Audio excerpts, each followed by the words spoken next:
Freunde, willkommen zum neuen Video. Heute habe ich mir gedacht, wir besuchen mal Thomas von Black Sheep in der Schweiz und ja, schauen uns mal an, wo er seine tollen Sachen und seine Kreationen so herstellt. Dann schauen wir mal. Kann es kaum übersehen. Black Sheep. Ah, wir werden schon empfangen. Der Cornflakes ist auch da. Ja, da ist ja schon jemand da. Cornflakes, ne? Und der Santos. So, hallo. Ja, hallo, hallo. Da sind wir. Herzlich willkommen. Grüß dich, Thomas. Servus. Ja. Sandro ist auch da. Hi. Jo, einer muss arbeiten. Grüß dich. Schauen wir mal, wo die Kunstwerke entstehen. Ne? Genau, wir haben ja 2, 3 Fahrzeuge hier. Es werden immer mehr. Wir können uns kaum retten, aber es ist ganz gut so und macht riesig Spaß. Ja, das Video kam ja gut ans Letzte. Ne? Auch Fragen aufgeworfen, ist klar. Aber ich denke, ja, wir sind da, wir können erklären, wir können helfen. Da hatten wir auch schon Fragen, was ist da der Unterschied zwischen Kanisterhalter und diesem Molle-System. Man sieht es ganz klar, der Kanisterhalter ist ein reines Gerippe. Da hat hinten dieses Mollegitter nicht mit drin. Genau, dieses Mollegitter lassen wir weg. Wir haben aber 2 massive Querträger, die in der Höhe frei verstellbar sind. Und das Ganze sind hier, die senkrechten Träger sind aus Edelstahl. Hier von der Aufhängung her, wir gehen wieder oben an das massive Rohr. Die ganze Kraft mit diesen Kanistern wird hier so abgefangen. Ach, das sind Hier den Querträger. Das ist der Querträger, was wir hier drunten sehen. Weg und dann kommen noch die hin. Genau. Okay. Und von dem haben wir 2 solche Träger, sind jeweils im Set dabei. Einer als Versteifung unten drin. Und ob man jetzt Kanisterhalter dran macht oder was auch immer, das ist in jedem freigestellt. Es gibt ja inzwischen auch die Sandblechhalter, die wir haben für Maxtrax. Die sind so gebaut, dass die an dieses System wie auch ans Molle-System ranpassen. Was wir jetzt als nächstes bringen werden Beleuchtungseinheiten, die wir hier andocken können, auch wieder an die Airline-Schiene. Das geht dann für beide Plattformen. Daran mit 2 Schrauben festgezogen, hier eingesteckt und wir haben gleich rundum Beleuchtung. Also wir haben jetzt hier dann den Vorteil, dass das wieder in diesem Rastersystem, die Lampe kannst du montieren, wo du willst. Ja. Hier logischerweise von rein optisch macht Sinn. Dann hier vorne wiederum natürlich umso mehr. Da hast du den Seitenbereich ausgeleuchtet. Diese Lampen, die lassen wir jetzt extra so fertigen mit Kabel, mit bereits dem Deutschstecker schon dran. Das wird genau für uns so hergestellt, dass die dann wirklich spezifisch für Ineos passen und das ist reines Plug-and-Play. Plug, ja, wollte gerade sagen, Plug and Play. Gell? Und du hast hier einen Breitstrahler drin, was einfach die enorme Ausleuchtung ergibt schlussendlich. Okay. Viele haben ja da diese Spots und sieht halt cool aus, aber bringt dich halt im Alltag nichts. Da gibt es ja wieder einen Haufen Neuerungen. Ja, wir sind stetig dran. Wir haben natürlich auch viele Individualausbauten sind wir schon dran. Wir haben, das gibt jetzt ein Reisefahrzeug. Okay. Das ist ja ein Zweiplätzer, den wir hier haben. Der bietet sich natürlich enorm an. Ja, genau. Vom Platz her ist das natürlich genial. Die flache Abdeckung drin. Richtig, ja. Diese werden wir modifizieren. Wir werden hier eine neue Abdeckung machen, so dass wir Seitenklappen haben, die wir dann so rum öffnen können, dass wir halt an die Batterie von der Seite rankommen und die andere Batterie von dort. Ach, genau, also nochmal eine Klappe, die bloß nach hinten kommt. Genau, weil sonst müsstest du immer den ganzen Wagen freiräumen. Ist aber eine Kleinigkeit und funktioniert problemlos. Hier Reisefahrzeug, hier drüben, das gibt es ein Jägerfahrzeug. Sind wir gerade dran, die Standheizung zu verbauen. Das ist vielleicht auch mal interessant. Das hier ist unsere Trägerplatte, wo die Standheizung drauf montiert ist. Hier ist das Steuergerät, was wir dann hier drüben hin versetzen. Da gibt es auch eine Grundplatte dazu. Und die ganze Verrohrung läuft dann hier runter und kommt unten raus. Okay. Und wie gesagt, das war ja, glaube ich, da hat man nichts an der Karosserie bohren müssen. Nee, wir haben unten im unteren Bereich hier und müssen wir horizontal 4-5 mm ein bisschen vom Blech abtrennen, okay. Was aber keinerlei Einschränkungen am Fahrzeug an der Stabilität hat. Da muss man ein bisschen Blech lassen, aber es sind minimale Anpassungen zu machen. Ja. Verkleidung geht normal drüber. Das funktioniert weiterhin. Aber da ist doch, glaube ich, im Unterboden muss da irgendwo eine Öffnung raus für Abgase. Ja, wir haben hier unten in der Ecke unten als Gummistopfen drin. Vielleicht, ich weiß gar nicht, ob du so weit runterziehen kannst.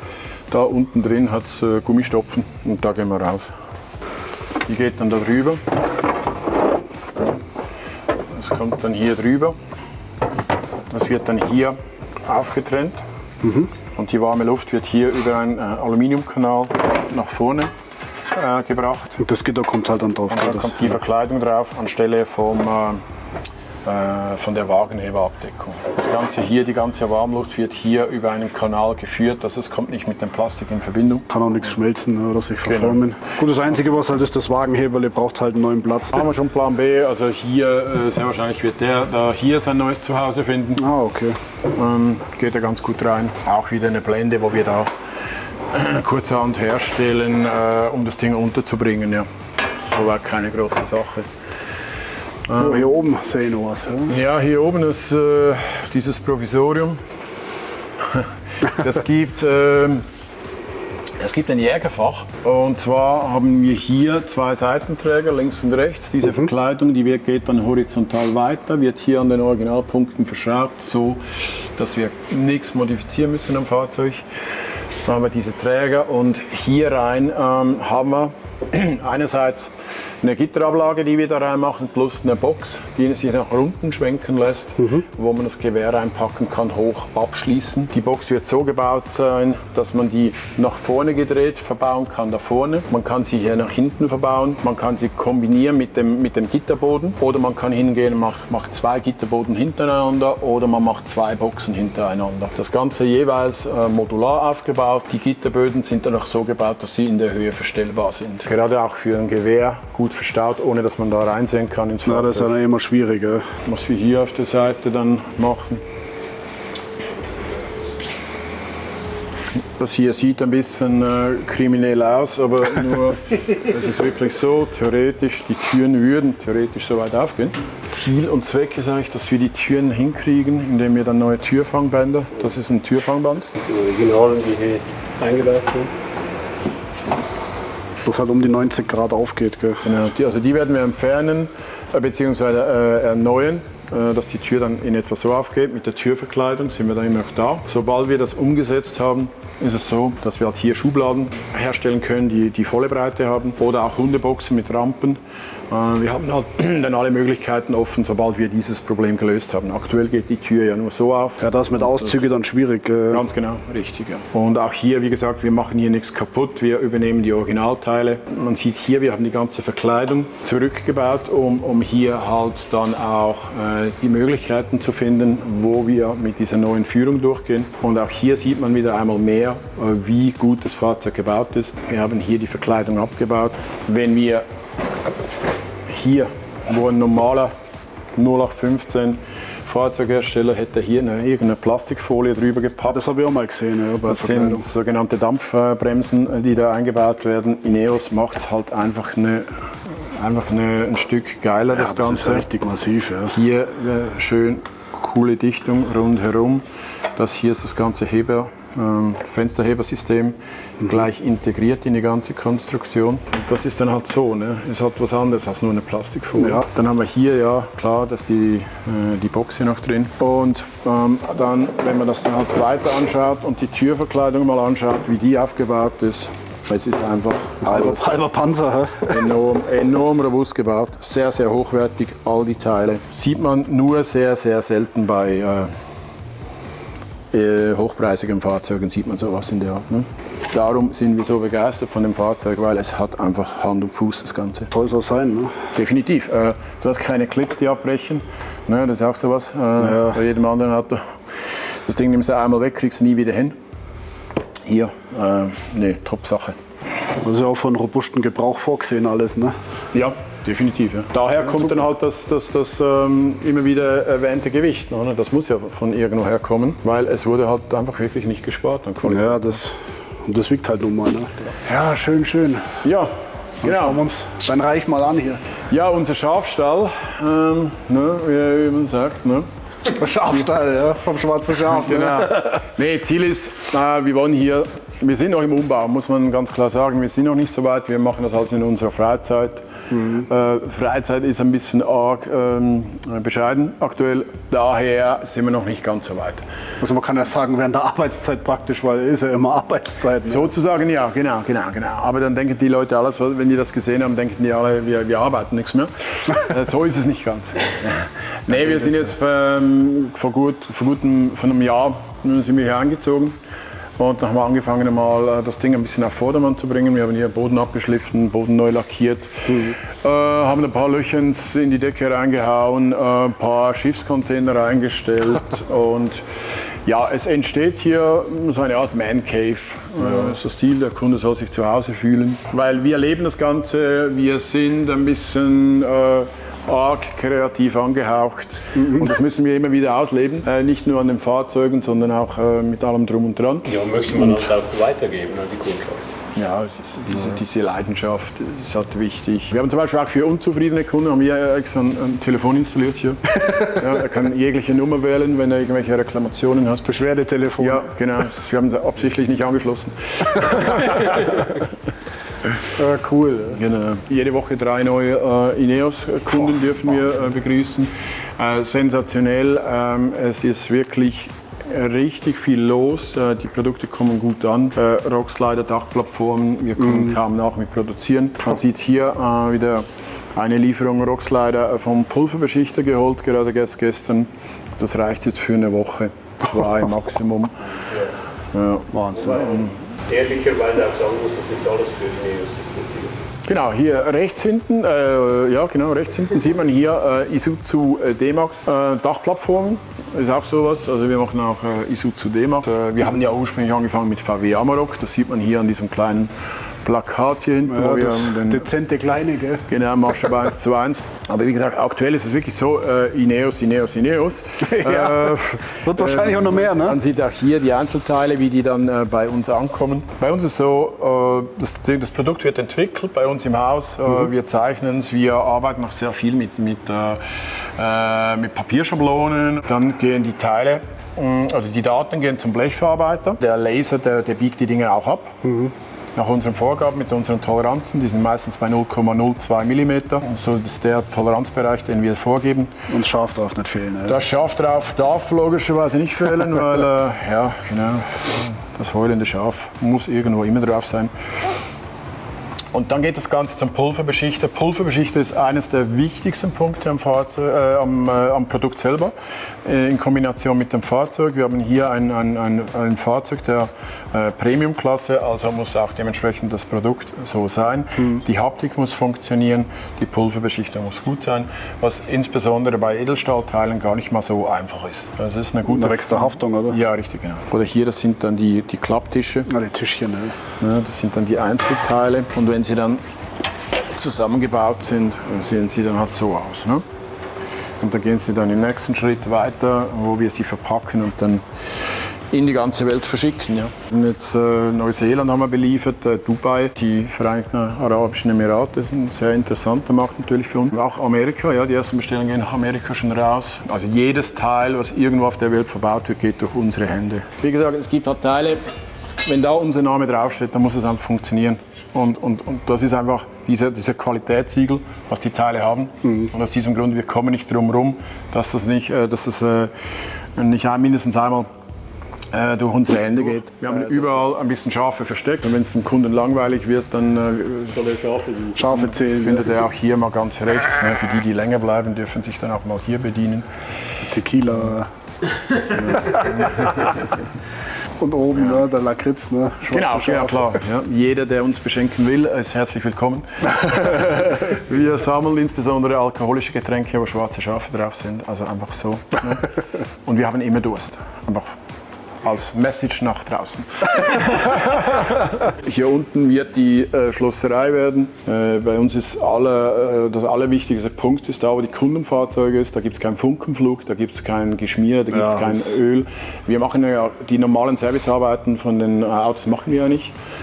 sondern wir sind wirklich nur ein Zubehörentwickler und Verbauer. Wir machen komplett Umbauten, aber alles, was irgendwie mit Flüssigkeiten und so zu tun hat, das lassen wir weg, machen auch keine Bremsenservice oder so. Und keine Funken und eigentlich auch keine Kunden. Genau. Weil die gehen ja dann. Genau, die Kunden, die gehen da. Genau. Keine Funken, keine Kunden. Das war ein fließender Übergang in unsere Black Sheep Lounge, die da oben entsteht. Die Man Cave, ne? Richtig, genau. Da werden wir schauen, wie wir das hinkriegen, dass die Kunden auch wieder gehen, weil ich denke, da oben wird es dann ziemlich cozy werden, wenn das Ding mal fertig ist. Und da geht es mal einen Stock weiter nach oben. Noch Cornflakes, ne? Bist du neugierig? Hier entsteht. Ja, hier das ist unser Lager. Ziel ist es hier, dass wir eigentlich ein begehbares Lager machen, wo auch der Kunde mal durchgehen kann, um auch hier wieder den Kunden zu inspirieren. Vielleicht kommt er auf neue Ideen, wenn er sieht, was wir hier alles so horten. Also, dass das noch fehlt, das brauche ich noch Kanister oder was? Genau. Dann haben wir hier drüben unsere Abteilung, alles was mit Staub Emissionen zu tun hat. Das heißt, wir haben hier Holz- und Aluminiumverarbeitung. Entsteht sehr viel Prototyping, viele Sonderlösungen, weil wir schrauben ja nicht nur Teile ran, sondern wir bieten Komplettlösungen. Und ein geht nicht, gibt es nicht bei uns. Also die ganzen Custom-Geschichten halt, ne? Genau. Das geht auch bis zum Vanlife-Ding. Könnten wir auch, wenn wir genug Zeit hätten. Sagen wir mal so. Aktuell können wir uns echt nicht beklagen über zu wenig Arbeit. Ja. Der Kunde ist König, der Kunde kriegt das, was er bestellt. Und wenn es das Ding noch nicht gibt, dann wird es halt erfunden und hergestellt von uns. Wir arbeiten noch mit unseren eigenen Händen. Wir sind nicht nur den ganzen Tag im Büro, sondern das ist dann auch der Grund, warum der Kunde nicht gleich nach 10 Minuten eine E-Mail beantwortet kriegt. Ich muss, oder wir beide, wir müssen an der Front sein, wir müssen am lebenden Objekt arbeiten können, weil das bringt uns weiter. Wir lernen mit dieser Entwicklung von diesen neuen Produkten, jetzt gerade mit dem neuen Fahrzeug, wir müssen uns da reinknien. Dieser Ineos, das würde uns nichts bringen, wenn wir nur die Pläne haben. Wir müssen schauen, wie der sich anfühlt, wie der... Ja, ein praktischen Objekt halt, ne? Ja, genau. Und dann müssen halt auch diese Verkleidung mal weg, muss man drunter schauen, was haben die sich dabei gedacht und was kann man noch besser machen. Ja, und das bedingt eine enorme Flexibilität von unserer Seite her, aber natürlich auch ein gewisses Know-how in erster Linie und auch eine gewisse Flexibilität, ne? Dass wir also heute mit Holz, morgen mit Aluminium und übermorgen mit Stahl arbeiten. Und es hat halt jedes Produkt oder jedes Material hat seine Daseinsberechtigung an einer bestimmten Stelle. Je mehr Materialien, das du abrufen kannst, umso mehr Ideen kommen. Das kann ja auch nicht jeder, dass er wirklich spezialisiert ist auf mehrere Materialien. Ja, das ist Bearbeitung. So. Ne? Das ist so, ganz genau. Und ich denke, das ist schon so, dass wir da dann halt wirklich die volle Bandbreite anbieten können. Und es gibt ja welche, die nur ihr Innenausbauten aus Holz machen. Wir machen das so gut wie gar keine Innenausbauten aus Holz, einfach vom Gewicht her, beziehungsweise auch vom Volumenverlust, was wir haben. Ne? Wir machen uns eigentlich die Mühe, aus Holz, aus Sperrholz ein paar Möbel zusammenzimmern, das ist eine Kleinigkeit. Es ist keine große Hexerei, muss man ganz klar sagen. Ich selber komme ja ursprünglich aus dem Holzbereich. Würde für mich jetzt in der Situation für den Verwendungszweck wäre das für mich jetzt die falsche Lösung. Würde ich nicht angehen. Also ich mache immer, wo es geht, Aluminium. Das ist ja wächst der Feuchtigkeit, ne? Bei so billigem Sperrholz, ne? Das geht ja dann auf. Es geht auf, dann hast du natürlich auch ein Problem, wenn du einen Holzinnenausbau hast und du willst dein Reisefahrzeug nach Australien verschiffen, dann kriegst du das da nicht rein. Ach, wächst Ungeziefer eventuell. Richtig, genau, das sind viele Sachen, das sagt dir niemand. Wie gesagt, es sind diverse Faktoren, die dann halt gegen das Holz sprechen. Du hast halt mit Holz sehr schnell sehr viel Schönes rangezimmert, es sieht dann ziemlich schnell nach was aus. Oder? Und beim Aluminium brauchst du ein anderes Know-how dahinter, du brauchst eine andere Planungssoftware, aber gerade auch vom Volumen her, prinzipiell haben wir 2 mm Aluminium, ist unsere Wandstärke. Wenn du ein Möbel machst aus Sperrholz, bist du im Schnitt bei 16 mm. Und das summiert sich dann halt enorm. Das soll jetzt dann später auch für die Campingausbauten so weit wie es geht auf Aluminium gesetzt werden, oder? Ja. Oh, okay. Ja, genau. Wir haben jetzt das eine Möbel, was wir da gebaut haben aus Sperrholz, diese Campbox. Da passt es vom Stil her. Das ist ein in sich selber selbststimmiges Teil. Das schaut ja gut aus. Ja. Und das hat dann halt diverse Funktionen, wo man, wenn man das jetzt ja aus Metall machen würde, man würde es vielleicht noch ein bisschen leichter hinkriegen. Aber das sind so unendlich viele Einzelteile, das wäre dann unbezahlbar. Also es wird jetzt nicht eine Box, die du da reinstellst und irgendwie eine Weltreise unternimmst damit. Ja. Na, doch mit dem Lattenrost, ne? Das ist ja dann auch schwierig. Ne? Eher dann wiederum auf Aluminium gehen oder was und halt die kompletten Flächen nutzen. Sie nennen sich auch Campbox, das ist gedacht zum Campen, aber da fährst du nicht um die Welt damit. Das hält 10 Jahre. Klar, kannst du Europa bereisen, aber das ist nicht, was du nimmst, wenn du jetzt nach Feuerland fährst. Das Fahrzeug, das jetzt unten steht, das gibt dann ganz andere Umbauten, gerade die Weltreisenden. Da kommt es halt sehr viel vor, dass auch ganze Verkleidungen ausgebaut werden, wiederum Gewicht sparen und Volumen schaffen. Da geht es halt um jeden Millimeter. Ja, aber da bin ich dann gespannt, was er da noch macht dann, oder? Mit den da wird noch einiges kommen. Ja. Hier haben wir Boden aufgeschnitten. Nicht, dass wir besser auf unsere Autos sehen. Ich sollte einfach da rankommen, um die Safari-Fenster zu reinigen. Und wenn wir den da ganz hoch halten. Ach stimmt, da kannst du von ja so. Ja, genau. Aber auch hier siehst du wieder, wir legen extrem viel Wert auf Sicherheit. Die fallenden Schafe. Die fallenden Schafe, ja. Das ist so geil. Das ist ein Schild, was man nicht überall sieht. Da kamen jetzt auch große Fragen auf, wegen der Dachrinne eben, wächst der Last von den anderen Herstellern und eine Traglast von dem Gestänge eben. Ja. Ja.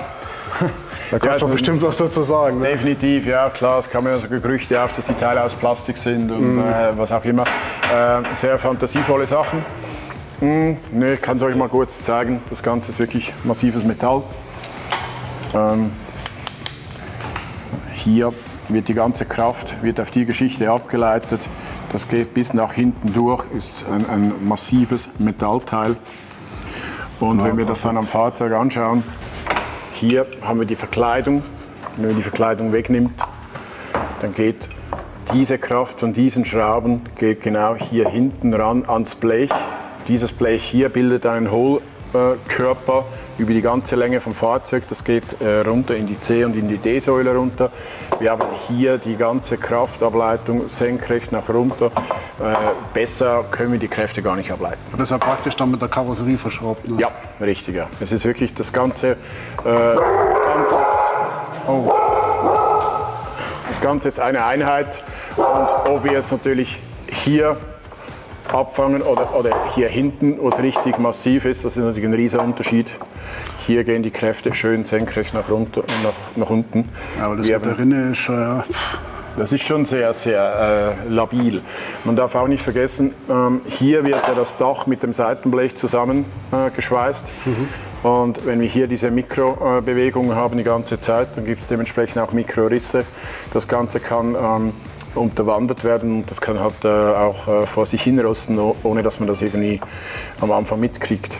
Ja. Na, das ist natürlich der schlechteste Fall dann. Ne? Genau. Schaut nicht jeder oben da in die Rinne rein, auch wenn einer denkt, ja okay, ist es jetzt halb verbeult, ist nicht so ein Problem. Aber wie gesagt, hier sind die Bleche gestoßen und hier durch die Kapillarwirkung zieht dann halt auch Wasser rein und somit ist das definitiv nicht die optimale Sache. Hier aber wie gesagt, einen Hohlträger, der hat einfach so einen massiven Durchmesser. Wir haben hier 6 Schrauben. Das haben wir dann mal 4, das sind 24 Schrauben. Einen normalen Dachträger auf einem anderen Nutzfahrzeug, wie zum Beispiel einen VW Amarok, der wird mit 4 Schrauben befestigt. Das sind 4 M6er Schrauben und der kriegt auch seine 150 Kilo Dachlast. Hier haben wir 24 Schrauben, wo wir rangehen. Also wir sind weit über dem geforderten Vorgaben. Das ist dann schon Unterschiede, ja. Das ist ein Riesenunterschied, ja. Und da wir prinzipiell unsere Produkte immer so bauen, dass wir mit einer 3- oder 4-facher Sicherheit auf den Markt gehen, bevor wir das lancieren. Wir berechnen die Produkte auch. Wir machen das ja nicht aus dem Handgelenk raus, sondern das hat ja schon Hand und Fuß. Und wir können dementsprechend auch erklären, wie wir auf diese Lösungen gekommen sind. Wir schauen gespannt, wie sich das weiterentwickelt mit den anderen Lösungen, die halt hier auf die Rinne gehen. Wir werden sehen, aber wir fahren mit dem Teil sicher gut. Gleichzeitig, was wir auch noch haben, das ist, dass unser Dachträger, der liegt zusätzlich auf diesen Leisten auf hier, auf diesen Kunststoffleisten. Wir haben alleine schon 70% von der kompletten statischen Belastung geht komplett aufs Fahrzeugdach, wird vollflächig abgefangen. Auf der Außenreling haben wir nur noch etwa 30% von der ganzen Belastung. Ah, das heißt, der liegt ja dann da oben auf und ist gar nicht in der Luft wie bei anderen Herstellern. Ganz genau, genau. Das heißt, wir verhindern es so die komplette Eigendynamik vom Träger, was andere Träger halt haben, weil es eben nur auf diesen Füßen steht, wird bei uns eigentlich schon ganz von Anfang an wird die aufgefangen. Das Dach ist ja gebaut, dass es begehbar ist, und wenn wir natürlich mit unserer Plattform drüber gehen und vollflächig ableiten, dann sind wir sowieso ganz gut dabei. Funktioniert einwandfrei. Weißt du jetzt zufällig, wie das beim Original Defender war? Weil da viele gesagt haben, ja, das macht man doch in der Regenrinne seit Jahrzehnten und hat sich bewährt. Ja, der Landy war ganz anders aufgebaut. Der Landy, du konntest beim Landy war das Dach geschraubt. Erstens war es ein Aluminiumdach, es war war eine Leichtbaukonstruktion. Innen drin hattest du einen Flansch, da war das verschraubt. Du hattest bei einem Landy, konntest du innerhalb von 20 Minuten das ganze Dach abbauen. Das ist eine komplett andere Konstruktion. Wenn du einen Landy früher auf die Seite gelegt hast, dann hat es den wie eine Konservedose zusammengeklappt. Das ab der unteren Kante vom Fenster ist der einfach weggeknickt. Dazumal hatten die auch nicht diese Vorgaben von dieser Fahrgastsicherheitszelle, was ja heute der Fahrzeughersteller ganz anders angehen muss. Ganz andere Vorgaben oder keine Vorgaben, sagen wir mal so. Ne? Und heute muss so ein Fahrzeug, ein Rollen oder sowas muss der überstehen können, und die Insassen müssen dementsprechend geschützt sein, was es früher bei zur Landy-Zeiten gar nicht gab. Ne? Ja gut, dann ist das mit Sicherheit die bessere Lösung. Ja. Die Kraft wird abgeleitet, geht hier an die C-Säule, da vorne geht es an die B-Säule.